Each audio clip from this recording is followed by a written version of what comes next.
மக்கள் திலகம் எம்ஜிஆர் அவர்கள் நடித்த சில சமூக படங்கள் தோல்வி கண்டதில் சமூக படங்களில் நடிக்க தயக்கமாக இருந்தவரை தொடர்ந்து சமூக படங்களில் நடிக்க வலியுறுத்தியவர் அவரது நட்பு வட்டத்தில் இருந்த சின்ன அண்ணாமலை அவர்கள்.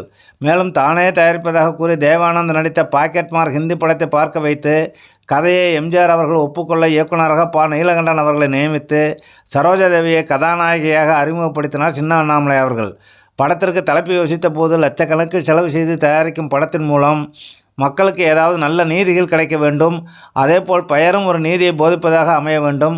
போஸ்டர், பத்திரிகை, விளம்பரம் என்று ஏராளமாக செலவு செய்கிறோம். ஏதாவது ஒரு நல்ல கருத்தை சொல்லும் பெயராக இருந்தால் செலவு செய்வதற்கு ஒரு பலன் கிடைக்கும் என்றார் எம்ஜிஆர். அப்படி ஒரு நல்ல பெயரை யார் சொல்லுகிறார்களோ அவர்களுக்கு 500 ரூபாய் பரிசு என்றும் அறிவித்தார். அறிவித்தவுடன் படக்குழுவைச் சேர்ந்தவர்கள் பல பெயர்களை சொன்னார்கள். அதிலிருந்து கதாசிரியர் லட்சுமணன் அவர்கள் சொன்ன திருடாதே என்ற பெயரை எம்ஜிஆர் அவர்கள் தேர்வு செய்து 500 ரூபாயை பரிசாக கொடுத்தார். அந்த காலத்தில் 5 பவுன் தங்கத்திற்கு நிகரான தொகை அது.